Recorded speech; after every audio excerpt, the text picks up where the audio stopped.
Hello, everyone. I'd like to welcome you to the second episode of the Literacy Center of Expertise podcast, brought to you by the Immigrant Education Society in Calgary, Alberta, Canada. I'm your host, Jeremy Wilson, the Literacy Center of Expertise assistant, and I'm joined today by Donna Clark, our Literacy Center of Expertise lead here at TIES. Hi, Donna. How are you doing today? I'm great. Happy to be here. Thanks, Jeremy. Great. Well, we're both so excited to have our guest here today. Her name is Emily Albertsen, and she is an author, teacher, and pioneer of literacy instruction here in Calgary. And Donna, would you do the honor of introducing Emily? Certainly, I will. All right. I am so pleased to introduce to you Emily Albertsen, who I think I saw a number of years ago present at a TESOL, and I've been to plenty of the workshops that she's put on at Bow Valley College, and I've always felt so fortunate to be a person in the audience listening and learning from Emily. She is a writer and editor for Learning for Life, an ESL Literacy Handbook, which was actually the book that was used in a course that I just took at ISANS in Halifax. So I know that book quite well.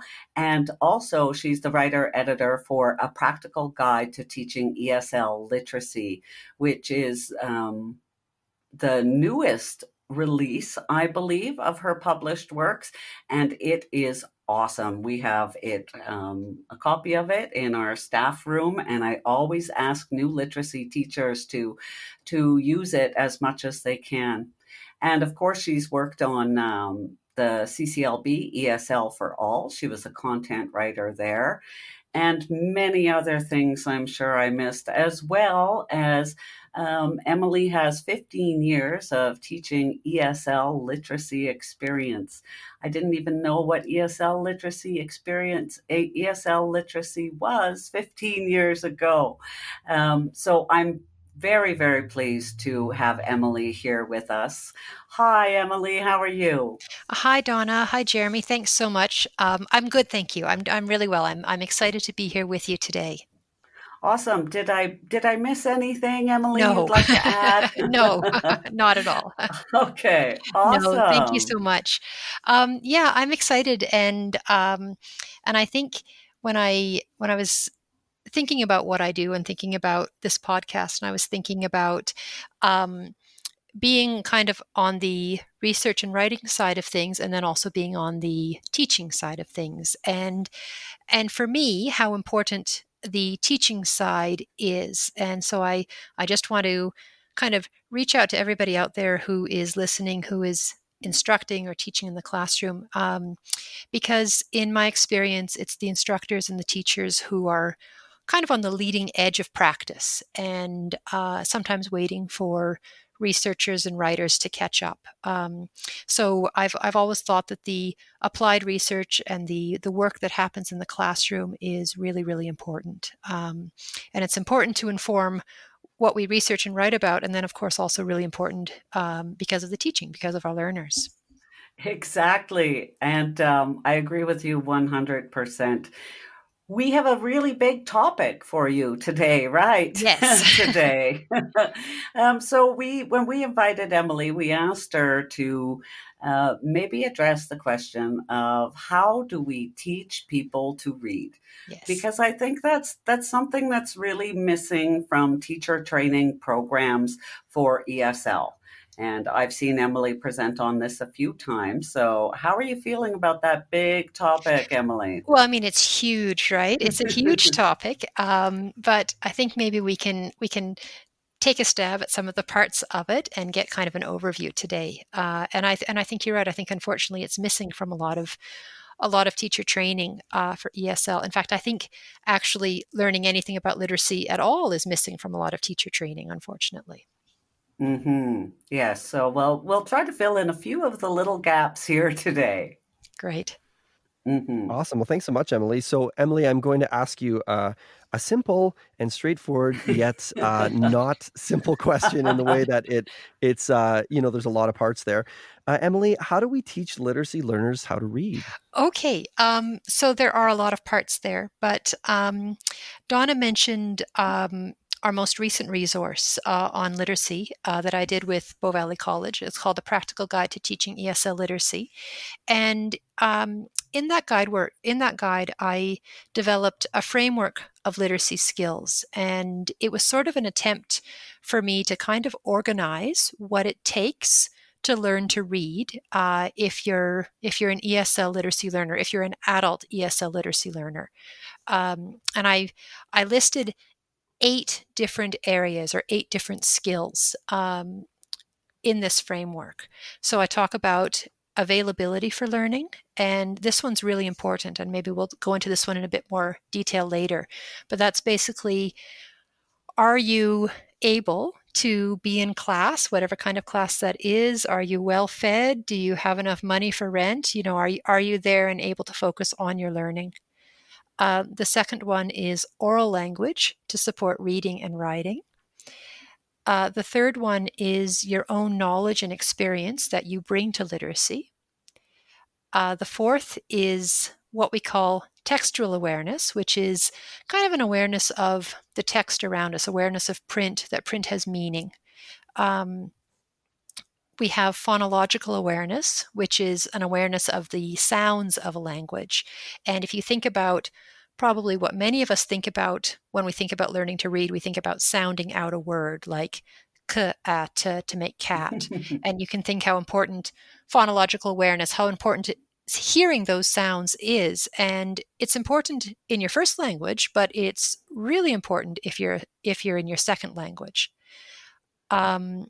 There's decoding and encoding, which is the kind of the process of reading and writing on the word level, of going from letters to sounds or sounds to letters and putting them together into words. The seventh one is comprehension and composition, which are kind of the skills for reading and writing, like on more of a connected text level, reading and writing sentences, paragraphs, and even longer texts. And then the last one is fluency, which is the ability to read or write with speed, expression, accuracy, and a certain degree of what we would call automaticity, where it just comes without having to think about every part of the process. Oh wow! So that's not a straightforward and simple process as one might think it to be, right?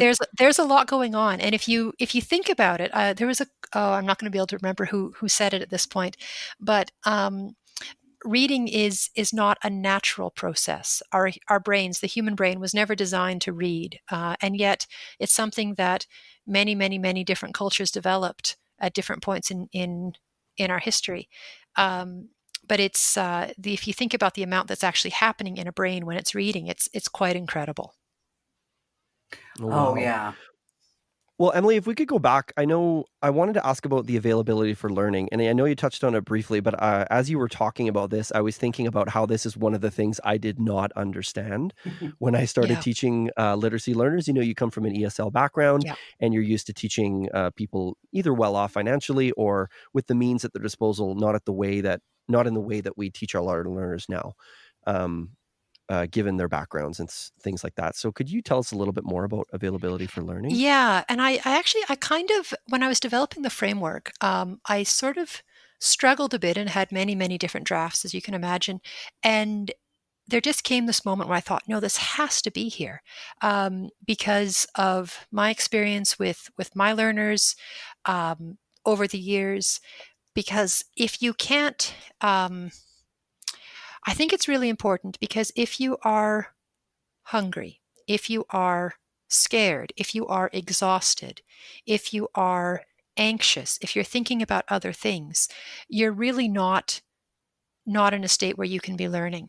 And ESL literacy learners, I think, unfortunately, are often in positions where they have a lot of other things happening in their lives. And I think as instructors, we begin to see it, and we begin to learn about um, the economic realities, the challenges of possibly raising families, of bringing your children to Calgary, bringing your children to Canada, and trying to support them as they adjust to a new language and a new culture and a new educational system. Um, We have learners who work all night and then come to class and are sitting there trying to stay awake. And and so it's a lot going on. And I think, one of the things that I noticed when I first started teaching literacy was um, how excited my learners really were to be in class. How excited they were. They didn't take it for granted at all, because this is something they had not had the opportunity to do before, either when they were children or when they were in other countries. They hadn't had the chance to finish school. So I think availability for learning is really important, because it recognizes that uh, adult learners have a lot of different layers happening in their lives, and there's a lot of support and possibly accommodations that need to be in place to lower those barriers to learning, to make it possible for our learners to access the teaching that we're trying to give them. Yeah, Emily, I think it's just so important that you create that welcoming environment that reduces that stress for students. Yeah, I know we've all had those students come in terrified into the classroom. It could be the first time they were there, and they're scared, and they're embarrassed, and they're, proud people who come with many skills, but that's they right. might not know how to hold a pencil, and they don't want to show these weaknesses, That's right? right. That's right. And it has to be a place where it's okay to not know how to do something, and it's okay to make a mistake. Mm-hmm. And I think that's a big thing. And a few years ago now, I started to do a little bit more work around trauma and trauma aware practice, and kind of increased my own awareness of what it means to have experienced trauma and the impacts trauma can have on learning as well, because many of our learners have been through very difficult experiences. And so I think, the a supportive class, a welcoming class is really important. Yes, I'm just, as you speak, I'm just, all these stories are going through my head, and I Yeah, see all my students, and now, it's amazing. Um, just working with these people, and yeah, the successes that we have are so beautiful. yeah. I, I wish that I'd learned all of this before I walked into the classroom, but I didn't, right? As Me many too. of Me us. too, Donna. But um, and this is great to know. But I was wondering, how does this these theories and these ideas and these necessary steps, how do they translate into practical teaching ideas? How do I use this information to better my teaching practice? Yeah. So I mean, there's a lot of things, right? And we could get into like um, activities that increase phonological awareness, or things that we do for decoding. So I think maybe today we'll just focus on a couple of them. And Hmm. the first thing that I had in mind was really those first three skills on the framework. So that was availability for learning, oral language to support reading and writing, and the knowledge and experience you bring. And I just want to talk maybe a little bit about each one of those, um, because they're the skills that kind of set our ESL literacy learners apart from other literacy learners. Because when you asked Right. me, how do you teach someone to read, you what you're really asking is, for today, is how do you teach somebody to read in a language that you're also in the middle of teaching them to speak, right? You're teaching an Yeah. adult to read in English, and English is not their first language. And so those first three skills on the framework kind of highlight that. Um, so we've talked about the barriers to learning, but the oral language is also really, really important. And there was a writer who said that literacy floats on a sea of language. And I think it's really important to know, especially if you're an ESL literacy instructor, that the oral language has to come first, right? The English words have to come first before you can be working on the literacy skills. Because with all the literacy skills in the world, it's very difficult to read a word if you don't know what it actually means. And Mhm. it's impossible to develop literacy skills if you don't know what the words mean. So we have to have the oral language first, and that's why ESL literacy classrooms are often places that they're very dynamic, right? They have a lot of wonderful things, games and music and chanting and movement and Mhm. lots and lots and lots of development of oral language. Um, and I think one of the differences I had kind of this aha moment, this lightning bolt moment, um, when I was reading about vocabulary and came across the fact that children with English as a first language, when they enter kindergarten and kind of begin maybe their formal literacy education, um, they actually have on average 5 to 7,000 words in their passive vocabulary, and that is stunning to me because I don't know about either one of you, but I don't think I've ever taught a learner who had a 5,000 word vocabulary in English, right? Definitely not. No, I don't think so either. No, and so that's the starting point for, a child in kindergarten. That's a starting point for their literacy development, and we could go into the other things that might have happened already for that child with literacy development. Mhm. And the starting point for our learners is, much, much, much lower. And depending kind of what level you're teaching, some of us have certainly taught learners who have fewer than 100 words in English. And so the development of those oral skills are really important.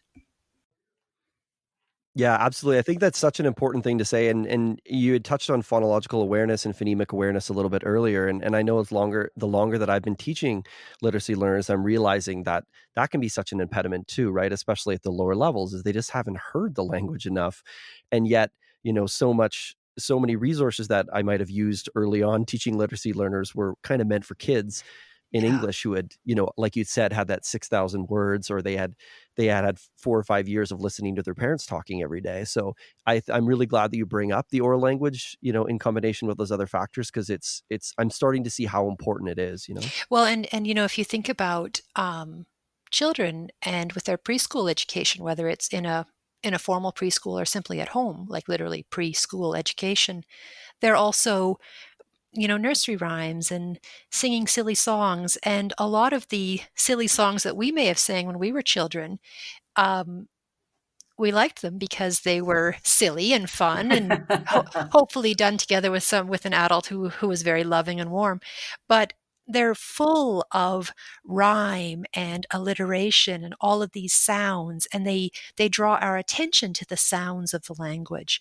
And our learners don't have that. And depending on what their first language is, there are sounds in English that might be wholly unfamiliar to them. And so there's that uh, the importance of kind of building out your ear, right? Strengthening your ear to be able to hear those sounds in English, um, to be able to then kind of assign symbols to those sounds and to be able to start to build those reading skills.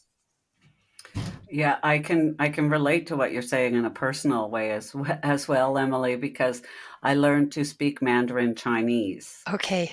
Don't ask me to now, but there were certainly a number of sounds that weren't familiar to me as an English speaker, and really, really challenging to hear them and to hear the tones. So Yeah. it's difficult for me, and I had a university education and knew that I didn't know that sound and that it wasn't in my first language. So had something to reflect upon based on the knowledge that I Yeah. had. Now our students may just think, "Oh, I'm me no good. I can't do this. I don't know Yeah, the words." absolutely. And I don't think they have the meta language even in their own language to be thinking about the sound system, or, what you mentioned, you have those literacy skills to transfer into Mandarin, right? You have Mhm. that basis, and most of our learners don't. Yeah, yeah. I Yeah. well, I struggled. I struggled with language, let me tell you. But I just want to mention something about what you were saying about nursery rhymes and silly songs and things. My students love it when I say, Emily, Emily, Bob, Emily, fee, fa, fo, family, banana, fana, fo, family. They just enjoy that stuff so much. So, we do try and make sure that it's adult content and we're honoring their experience in life. Absolutely. But but it's super fun to be silly sometimes too, you Yeah, know? and I think, Donna, you do such a wonderful job of having that respect for your learners, for their knowledge and experience, and you do know that they're adults, and then because you have that, you can also be silly with them, and it doesn't feel um, condescending. It feels fun, right? And the wonderful thing about fun, anytime I write in Practical Guide, maybe even in the first book, I write about gentle humor, the importance of gentle humor, because when Right. something can be fun, when I of course never laugh at my students, but I often laugh gently a little bit at myself if I make a mistake, right? And if things can be um, fun, it lowers some of that stress, and we're learning better. And then, of course, everything you're doing with sound is wonderful. Yes, yes. It takes a while too, I think, to get them to understand that you can have fun and Yeah, learn because some of the students have a traditional idea of what the classroom is supposed to be, maybe based on experience or just ideas or stories that people have told them. And once they start to loosen up and enjoy themselves, it really is the best opportunity for learning, I think. yeah, I completely agree. And no, it's true. They have an idea that's many of my students have had a very traditional desk in rows, stand up to speak to the teacher kind of approach. Or expectations of what it's going to be like, and it takes a little bit in the beginning to say, well, this is also school and this is also important. And I just try to be transparent. I just try to be really clear the reason why we're doing something. And to say, we're going to learn about sounds, but also sometimes when we can laugh, we learn a little bit better, right? And have a good time. And I think when you're upfront with the whys, then you can get that buy-in, even if it kind of deviates from that idea of what traditional school must be like. Hmm. That's interesting that you said that, Emily. I was thinking earlier about this. It's something I think about a lot, almost every day teaching, and it's the idea of making something explicit and how important that has been to me. Like so many things I've taken for granted when teaching because you just expect, culturally or even in an educational setting, you expect that these skills are there or these things are there. So you did mention that a little bit. Could you talk a little bit more about the importance of making things explicit Yeah. in your instruction? Yeah, absolutely. I mean, I think it's really um, a kind of a good friend of mine and a mentor of mine, and she's a retired um, literacy expert for the CBE. So I was very fortunate that her retirement job was to be my ed assistant, which is not not at all. I was I was learning from her, not the other way around. But it was very lucky for me. But she would say, "Let them in on the secret." Right? Let them in on the secret, and that always stays with me. Um, don't kind of keep those secrets, whether it's a reading strategy or why you're doing something or how you're doing something. Let them know and share that. And we do these things like we do think alouds, where we kind of share what's happening in our own heads while we read something. And I'll do a think aloud and I'll say, well, I look at the pictures first. And when I see this picture, this is what I think. And when I see this picture, I think maybe this, right? And we do those think alouds. Um, and I think something that you're kind of talking about, Jeremy, is really important because um, I feel like Donna, you said earlier, I wish we knew these things when we started. And Hmm. I think, yeah, I wish I like, yeah, because it's just been a really slow process of learning as I go and very much learning from my learners, learning from my students. They've taught me how to teach literacy, and I just try to be aware and open to what it is that they're telling me about how they learn. And so we kind of try to build an awareness of our own assumptions, and then an awareness that I still make assumptions, and I know I still make assumptions about what they know or don't know. And that happened to me a few years ago. I was in a youth literacy program, and we were doing a unit on our world. And I was, I had video and pictures and songs and stories, and we were talking about our Earth. And I was using a globe over and over again every day, had the globe, and we would move around and the globe would go around the sun and all of this. And after like weeks of doing this, a very, very, very bright young woman said to me, I just don't get it. Are we on the inside or the outside of that thing? And I just had this moment where I thought, oh, yeah, I made an assumption again, right? Because I really thought she knew. But of course she didn't know. And probably most of the people in my class didn't know.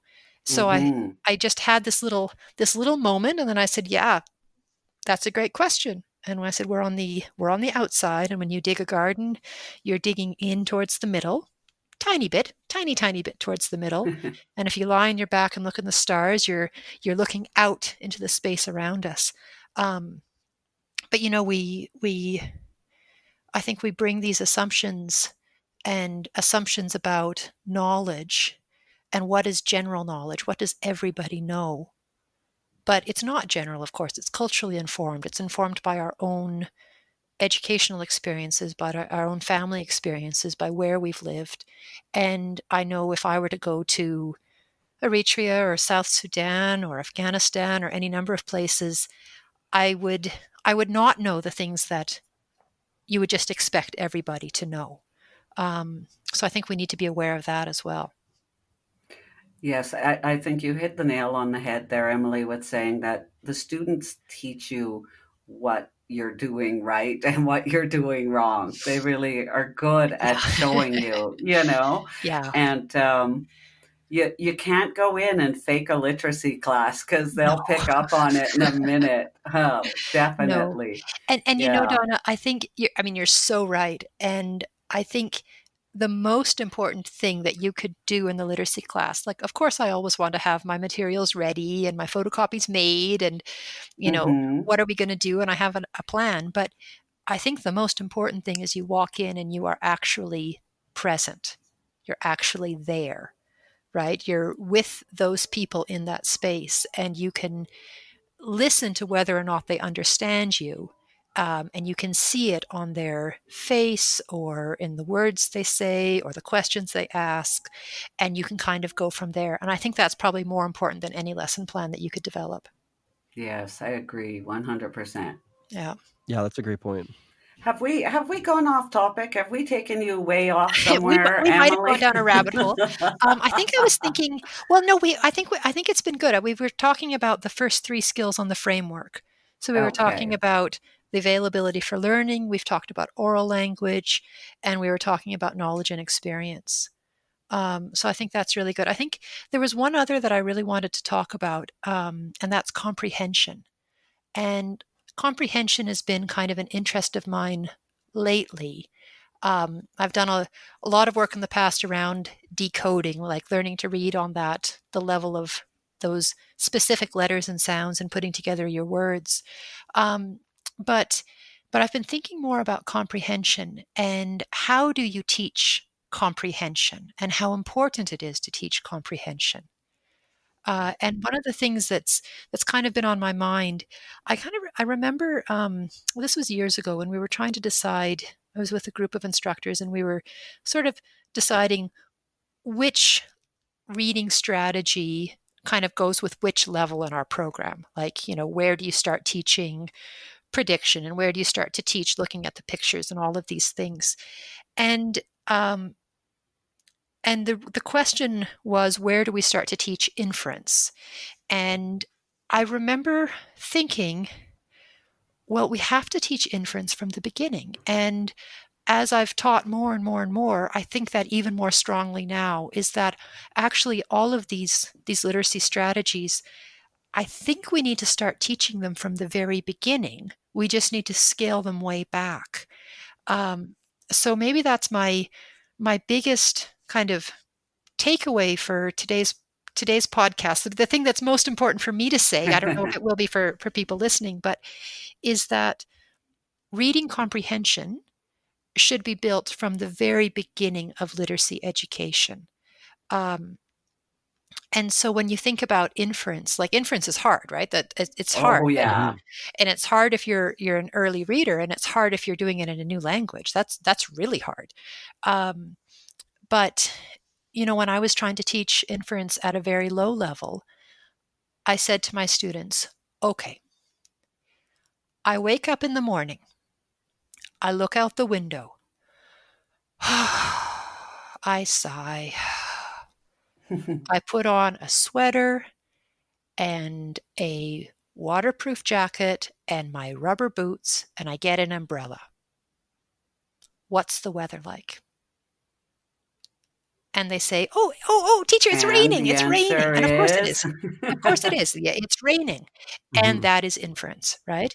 And so um, I think where we run into trouble with comprehension is that maybe traditionally or frequently, um, reading comprehension is sort of thought of as a series of written questions after you read something. So you read it and then you answer comprehension questions, and that somehow demonstrates that you understood what you read. And not to put down answering comprehension questions, but I think when we're teaching literacy, we need to be asking those comprehension questions all the way through as we're reading the text with our learners. Hmm. And I would sort of suggest that we be aware that we don't filter comprehension through our weakest skills. We filter them through our strongest skills. So for most literacy learners, the weakest skills are going to be reading and writing, and their stronger skills will be listening and speaking. Not always, but for most. And so I think it's important that we tackle comprehension orally, and it's good to ask the who, what, where, when questions, right? And especially to teach what those question words mean. It's good to check on, we kind of think of those as the right there questions, the questions that you can answer just from looking in the text, right? He was born in 1947. When was he born? 1947. It's right there in the text. But I also think it's important as instructors that we start asking questions like, look at this photograph, right? What do you think he's thinking? Or have you ever had that experience? Or what do you think she should do next? Or what do you think she's worried about here? And to ask those questions and to ask them orally as we're reading something. And to be teaching that reading means to be developing this kind of deep understanding of what's happening. Um, and it's kind of, if I can kind of keep going on things that are sort of important to me right now, um, Hmm. I think one thing that I've been doing a lot of lately is writing for my students. And I write a lot of stories, a lot of stories. And then I'll put photographs to them and make little books. And I'm at the point now where almost anything I want to teach, and they expect me now to do it, I'll write a story for it. And and then we'll do other kinds of reading too, like we'll read phone bills and we'll read receipts and we'll read notices. But I think for literacy development, I think story is so powerful. And it's really powerful because it really helps with um, connecting literacy to something that's meaningful. It helps to connect literacy to what we know. And I also think it allows us to really deepen those comprehension skills. I think that's such a great point, and so many. I'm like writing down things as you're saying these because I felt they were so profound when it comes to that, and I think that when you talked about asking those questions, not just to build the reading strategies or the inference, but I think that it does make everything so more important and so concrete to them. Yeah, I think we get in the trap of like, okay, well, we're testing reading, we're trying to find out if they can read this WH question and find the word by scanning and that yeah, sort of thing. yeah, But I think that what you're saying really brings it all home, makes it more concrete, like there's a purpose for it. And I know that I've been guilty of that so many times in the past, is forgetting that, to them especially, and probably to all of us in a way, we want to have a purpose for what we're doing, and we want this to have yeah, meaning, and we want it to be real. And when we focus too much on comprehension questions, we kind of lose sight of that. And I think another aspect of that, which me and Donna have been talking about recently, is the idea that, depending on the level you're at, your students often have a harder time with the comprehension question than they do Oh, with the that's actual test such a itself. good point. Yeah, because the level of the question is usually harder than the text. That's such a good point. Absolutely. And yeah, and if the question isn't well worded, or there's and also reading questions is tricky. Like asking questions is tricky. The grammar of questions is tricky. No, that's a very good Mhm. point. When I went, I was out of the class for a while when I was writing a practical guide, and when I came back to teaching last September, I was teaching a lower level than I was used to teaching, and I was writing stories for them, and I ended up kind of making a cast of characters that just showed up throughout. And sort of in my head, I thought, well, this will be neat if they can kind of remember who Ibrahim is and who Abda is and so on. Um, but honestly, it was also just kind of easier for me to reuse the same photographs over again and not to keep inventing backstories for people. So I can just sort of flesh out the ones that I had. But I had no idea. It was beyond any of my expectations how much my students really connected with these four characters that I made for them. And they would say to me, "Teacher, I'm like Ibrahim. I'm quiet and serious like Ibrahim." And or they would say, I had one for, it was Gabriela from Colombia. She was the happy woman from Colombia. And some of my women would say, "Oh, I'm like Gabriela. I like to dance." And they were really connecting, like they were friends. And I honestly don't know why this surprises me, because as we're recording this podcast, I'm sitting in my study. I've got all my books on my wall, and probably like many of us are, my books are filled with my friends, all these characters that I've read and known all my life, right? Um, and it's the true for our students as well. And I think you said it so well, Jeremy, that it gives them a reason to be reading that. And I think we maybe sometimes fall into a trap of thinking, well, adult learners really need to be able to read very practical stuff like your phone bill. And that Mm. is absolutely true. But it's not the Mhm. only thing they need to read. And I don't think that you can develop reading fluency, and I don't even think you can develop reading comprehension if you're only reading formatted reading like a phone bill or a receipt. I think you need story, you need narrative. And I think it's such a powerful and effective tool if you can have it. So, Emily, I know that a lot of literacy teachers use the Bow Valley College literacy readers. They are Yes. fantastic. Yes. But I'd like to know, when are you going to be publishing your stories you're telling us about? Well, if you float that idea past my boss. Okay, I'm planting a seed. I'm planting a seed. It sounds great. Yes. Yeah. They do really like the characters in the stories with the pictures of the real people. And, Yeah. the guy standing at the bus stop, Mo stays warm. Mo stays warm. I was going to Yep. say Mo is cold. Yeah, Mo Yes. stays Mo warm. stays warm. Yep. And the bus stop that's actually in Calgary, like Yeah. yeah, these stories are great. Well, and the wonderful thing about them is that you can make these. And honestly, I actually teach a course in this. We have a series of post-TESOL courses at Bow Valley College. And I developed the one on, I think it's called ESL Literacy Material Design. But I teach a course in this. It's just I'm going to get this wrong. I think it's a 16-hour course, and it's an online course. But I think it's 12 is it hours, 12? Emily. Thank you, Donna. I Thank you. I'm was sure you're looking it right. up today. I should let's say I should know this, but don't. I'm sure you're right. Thank you. Um, but the the when we write for our students, like it's not Shakespeare, right? Like Most Days Warm has got really, really simple sentences in it. It's not a hard thing to do. And if you can take photographs of your own organization, your own community, all the better, right? And with permission, sometimes you can take photographs of your own students. And I've done that and made the books from our field trip, or even just I did a really neat book for them back in the fall. I just took a photograph of each student. We'd been learning about thought bubbles and what a thought bubble is, that kind of cloud that Yes. comes out of the top of your head that my students thought Yeah. literally were clouds. And so I drew a thought bubble on the board, and then I I just called them up. They were working on something, I don't know, vocabulary practice or something. And just one by one, while they were working, I called them up and said, okay, what are you thinking about? And they would tell me, and I would write it in thought bubble and then take a photograph. And then I had them write, I think they wrote their own stories for that one, like stories about themselves. Just a few sentences. That's what my students were able to do. So a couple sentences, and I put a photograph and on each page, and they each had their page that had their photograph with their thought bubble.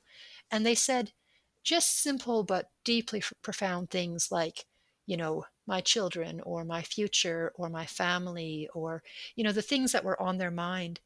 You can do wonderful things. And the fact that it's connected to, you know, our communities, ourselves, so much the better, right? It's so much stronger because the connection to literacy is so personal then. Yeah, this is, these are the things that literacy teachers think about. Jeremy and I have had serious discussions about the properties of a speech bubble as opposed to a thought bubble. Yes. I had a student ask me once with the speech bubble, Emily, throwing up?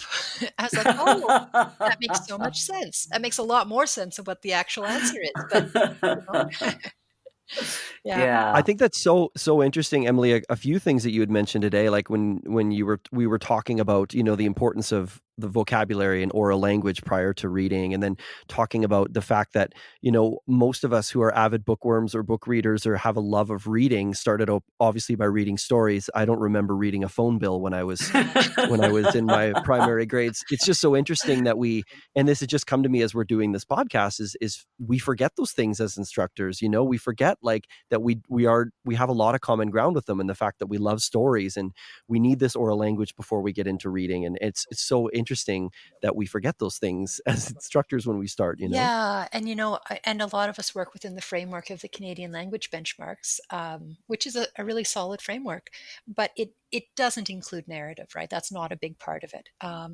Mhm. That's certainly not a fiction is not a big part of it. But I think as literacy, maybe if you're teaching a language, okay, but as a literacy instructor, we have to get that narrative in there. And it makes me think too, the language experience approach, which I think was actually developed in New Zealand, working with Maori children Mhm. and teaching them literacy skills in English. But that's a really important approach that can be used in a literacy classroom, where you know just sort of in very basic terms, you have an experience together, whatever that experience is, and then you have your students tell you about the experience. So, for example, if you go on a field trip to your grocery store, and then you come back and they tell you about it, and you write it down. So there's different schools of thought, or whether you have to be 100% word for word, or if you can slightly correct grammar as you go. But you write it down, and then you use that text for all kinds of further literacy activities. And the thinking behind it is that you're learning to read with your own words, right? With the words that you just spoke. And so you know that the vocabulary is 100% known because it came from your students. Mhm. Um, Mhm. and it uses their language to kind of build their literacy skills, and their words in English to build their literacy skills. But then it's also so powerful because it's also their stories, and it's um, I don't know the degree to which we kind of realize that's what we're doing, but when you take somebody who doesn't have literacy skills and they come to a highly literate place like Canada, and then you get them to tell you their story and you write it down, what you are showing, what you're demonstrating is that they can be writers, that their experiences are worth writing down, and that what writing is a way of expressing the same words that you say. Um, and you kind of, if you take a language experience approach, you can make actually a very profound connection, whether or not that's up on the surface of everybody's mind or not. You're showing, we're writers. I'm writing your story. You are writing your story. And now we're going to read your story. And your story is worth writing, and your story is worth reading. Beautiful sentiment. Yes. And it brings me to something, Emily, that you said at a workshop at Bow Valley College a few years ago, and Okay. it has informed my teaching since then. And it was about the percentage of comprehension that's Oh, necessary to yes. improve in reading. And I think that so many people think that you have to struggle and work really hard to improve your reading, that if you don't understand it, you read it again and again and again. Yeah, that's Emmett Betts. He did that thinking in like 1945, 1946, and Wow. he came up with three levels of reading. He called independent level, and that's the reading you do. That's like your beach reading, like 99%. You can read 99% of it. Right. And then instructional level is 95%. And if you can understand 95% of a text, that's your instructional level. And anything below 90% is called frustration level. And from its name, we can hear frustration level is not a good thing, right? You shouldn't be reading at frustration level. Um, and for myself, I sort of think of it like independent level is like when I'm reading mystery novels, and my instructional level is maybe when I'm reading like, maybe something technical or maybe an academic article.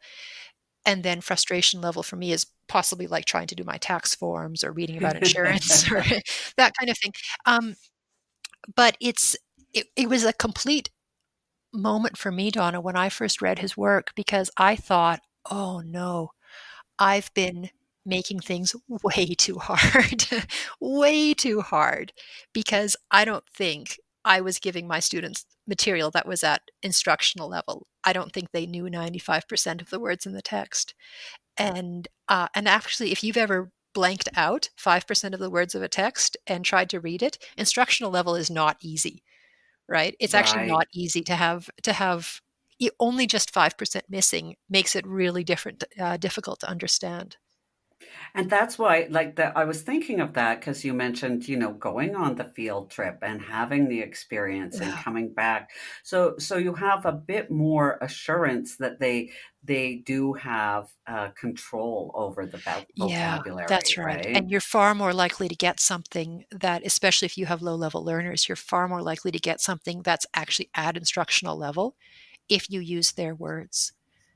Yeah, because if, Right. if you use a language experience approach, because even like when I write for my students, I I think I'm doing a pretty good job and I know which words, and I intentionally build in context clues if we're working on context clues, but there's always going to be words in there that I didn't know they didn't know, right? There's always going to be assumptions that I've made, Hmm. and I mean, we also teach vocabulary. We kind of have ways of going about that, but no, a language experience approach is great for getting something that's going to actually be at that 95% level. Yeah. Well, I think too that we do get caught up in, I know for myself anyways, I say we, but I mean myself. I'm I sure know it's that we. I'm sure it's me too. I know that, it's such a shift, like a mental shift as a teacher, as an English teacher, when I went from teaching people how to read as opposed to them reading to learn something rather than learning how to read. Yes. And I think that that's something that really, and I teach 3-4, literacy 3-4 Yeah. right now. Yeah. So they're just starting to make that shift a little bit. Hmm. But I have to remember that, it's so tough for them to try to learn some new piece of information they've never dealt with before Hmm. and be encumbered with, a lot of new vocabulary, Hmm. and they're just not there yet because they're still learning how to decode, and they're still learning how to to get comprehension and to understand what they're meaning. So it was such a big shift for me, and I'm sure that Yeah. is for a lot of people, Yeah. that shift from teaching your students, okay, well, I taught IELTS before, so it was a big shift, right? Yeah. Well, and what you're kind of talking about there, it sort of connected to the idea of cognitive load, which if you sort of think Mhm. of that as like the weight on your brain or the space a task takes up in your brain, and if you think like if I'm having to think about the letters and the sounds they make and putting those sounds together into words, and some of these words are sight words for me, but some of them aren't. And I have to remember what my teacher's been telling me about the period and the comma and what those mean. And that might be taking up like a lot of my brain space. But then this is also a second language. So I'm thinking, right, now I think I remember what that word is, and maybe I try to translate it in my head into my own language. Maybe some of these I really know well in English. Some of these I don't know at all. All of this takes up cognitive load. And if we also add on, I also don't understand the topic of what I'm reading about, right? I'm trying to get new information about something from this reading. It's Mhm. kind of an overload, right? It's too much at once. Um, Hmm. and so we sort of try to I think of cognitive load like controlling all the variables in a scientific experiment where you say, okay, if I want to be teaching you, and this is where transparency is really important to kind of bring us back to an earlier idea. If I want to be teaching about this new idea, then I'm going to make everything else much simpler, right? And so we're going to try to bring the language way down and make sure the language is familiar. We're going to try to make sure we're using really short sentences. We're going to read it together. We're going to do all kinds of things to decrease the cognitive load so that you have enough brain space to tackle the new. Or alternatively, if I want you to be trying a new reading strategy, right, then I'm going to make sure there aren't any new words so that we can focus on the reading strategy itself, right? And we only try to kind of teach one new thing at a time as best as we can. Absolutely. Yeah. Yeah, we have to break things down into such small pieces, and Yeah. when you start to see those gaps in learning that some of your students have, they really help you to understand how to better approach it. Yeah. These are things I wouldn't have thought about a number of years ago, and I wasn't taught in my Bachelor of Education. And Yeah. yeah, you're right. When at the very beginning you said it's in the trenches, and we need to be sharing with each other these stories. Just through this conversation, I've learned so much. I have notes all over the place now. It's just Yeah. it's so wonderful to know that there is a community in Calgary of people who are holders of knowledge, and we need to access those people and share this information. Yeah. That's so Yeah. important. Well, and I've had like such privilege. I've worked with so many really, really amazing instructors, and really, really amazing students in my life so far. And I think it's so important that we can share with each other and that we can help each other and we can reach out, and that there are organizations like yours that are kind of can be a hub for some of this knowledge and for some of this sharing, and that we can support each other. We can support learners, and we can also support instructors, because this isn't easy work to do, right? Hmm. It's not easy to teach ESL literacy. It's very important for me. It's certainly very, very rewarding, but it's not easy. Yes, and that you hit one of the goals for the Literacy Center of Expertise there, Emily, that we do hope to act as a hub, because for Yeah, years I've always looked up to Bow Valley and all the information that's coming out of yeah, there, and just trying to go to as many sources as I could, and yeah, if we could try to house it in one place where knowledge from all sorts of different service providers has a yeah, place to rest, and is not overwhelming either. yeah. um because that scares me too when I go somewhere and there's like 25 links. I'm like, no, just give me one. But yes, we certainly hope that we can do that. That is our goal. Oh, I think that's fantastic. Thank you. And Emily, I know there was one important question that Donna likes to ask all of our guests, and she'll get to that right after this one. But I want to ask you: is there any more concluding thoughts or anything that you would like to add. And also, if you were speaking to a new literacy teacher who's just getting into it, maybe they have some ESL experience, or maybe they've even taught children before. What are some things that you would tell them? That's a great question. I think I would say to instructors who are new to ESL literacy, I would say to trust yourself, trust your learners. I would say that building a connection with your learners is really important place to start, and maybe suggest not to try to go too fast or do too much, but really to be there in the moment in the classroom with your learners and to see what it is they can do, some of the amazing things that they bring to our classrooms and to our country. And I really think we're very lucky. I honestly believe that we're very lucky as a country, as a province, as a city, to have these people here with us because they bring so much. So I would say, kind of spend time getting to know your learners, doing some reading and some writing and speaking and listening together, and seeing where people are, and then kind of working to build from there. Listen to your learners, because there's going to be a lot there. They're not going to be able to say to you, okay, you need to teach me more about phonological awareness. They won't be able to tell you that, but they will be able to say, I don't understand, or I do understand. And that's really important. Yeah. And that maybe just that back and forth of, I think really teaching is a way of communicating so that you are understood, and listening so that you understand, and recognizing where somebody doesn't understand and what you can do to kind of help them. I would say that's maybe the most important thing. Oh, that's fantastic. Thank you. Yeah, I know, Donna, you have a question that you wanted to ask Emily. I'm trying to make this our signature question, but it's very interesting to me, and I think that most people I've talked to who are in the field of literacy, ESL, um, have a story or a reason. And so I'd like to know, Emily, why do you do what you do? That's a wonderful question.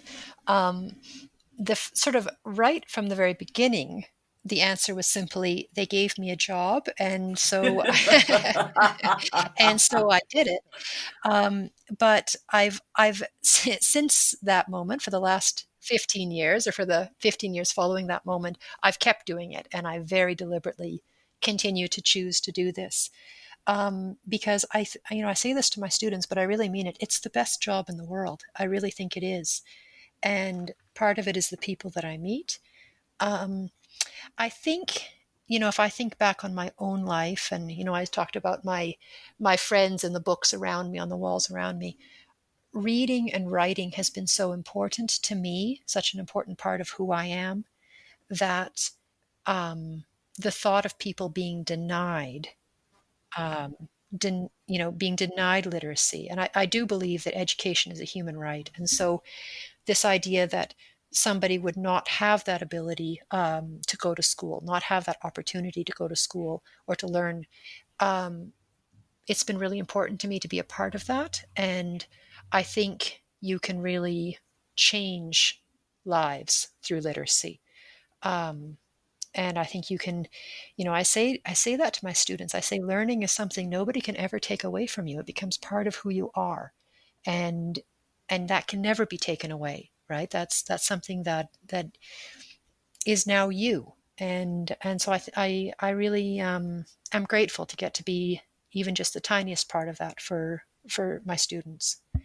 And I think back, when you think of stories, there's probably hundreds if I think about it the last 15 years. But when I was working in a youth literacy program, there was a young woman, and she sat for the first few semesters in our program. She sat wearing a hoodie with it pulled way down over her face and sat in the back row and arms folded across her chest and didn't make eye contact with anybody. And then eventually she started to make eye contact and speak a bit more and move forwards in the classroom. And when she came to the level that I was teaching, at that point they were almost ready to move into basic education. That was sort of a higher end of literacy. And she said to me, she said, you know, Emily, when I came to Canada, I thought it would be nice if I knew my ABCs so that I could sign my own name on a form. And she said, and now look at me, I'm writing an essay. I never dreamed this was possible. And that's just stayed with me like ever since, that she was able to go from that point of her ABCs and through extremely hard work on her part and many years. And she's actually now in a nursing program, because this was a few years ago. I just think we get to be a little part of that. And she's the one who did that work, but to get to be her instructor, even for the few semesters that I got to teach her, has been really important to me. Oh, I agree 100%, Emily. We have the best job. We do. And, We you do. know, I can hear the emotion in your Yeah. voice and I feel it too, you know, and every day, like I'm so grateful for the opportunities I have to interact with the students. Yeah. It's really Me too. beautiful. We're Me too. lucky. We're lucky. Yeah. We are lucky. Mm-hmm. Yeah. Well, thank you so much, Emily, thank you. for coming on today. The pleasure was completely ours. I learned so much, and I'm excited to listen back because there's a lot of places where I made notes, but I definitely need to listen back. So thank you so much for coming on and sharing everything with us today. Thanks so much, Jeremy and Donna. Thanks for having me, and thanks to everybody who's listening as well. I'm really glad to get to be here with you today. Thanks. Thanks, Emily. Is there, if anybody wants to learn more about your work, or if there's anything else, if they want to learn more about what you've been doing, is there anywhere they can go to look for that, or what kind of do you recommend for them to take a look at? A practical guide to teaching ESL literacy is a free download from Bow Valley College, and I think you probably have a place where you're going to put that link in this podcast. Sure. I do kind of routinely do professional development. So that's usually through Bow Valley College, and so the English department at Bow Valley is part of the School of Global Access. So they always have information about professional development that's being offered. And we do have the post-TESOL courses that we teach as well. And I actually teach, I've built 3 of those courses and teach them. So the ones that I do, that's ESL literacy material design, strategies for teaching refugees, and then this one isn't specifically about literacy, but I also built one on task-based language teaching. So if anybody has more interest in any of that, you could go to the School of Global Access website and at Bow Valley College and look for the post-TESOL courses as well. Emily, I'm just laughing because I looked that up today, and I in September I want to enroll in the third one that you mentioned there. The task-based, yes. Yeah. I'm to be completely honest on it hasn't been, they haven't asked me to teach it yet, but I did build and design the course. But it's actually, I really enjoyed building that course because in order to build it, I had to learn a lot, and I like that. And I got to immerse myself in a lot of research about what task-based language teaching really is. So I think it's a fun topic. There's actually a lot there. Awesome. Yeah, I was so excited to find that today. Yeah. Well, that's so great. Well, thank you again so much, Emily. Just want to say thank you all for tuning in and listening today. If you want to learn more about Emily and her work, please check out the links that'll be provided in the show notes. From Donna, myself, and all of us at the Literacy Center of Expertise here at TIES, thank you so much for tuning in, and until next time.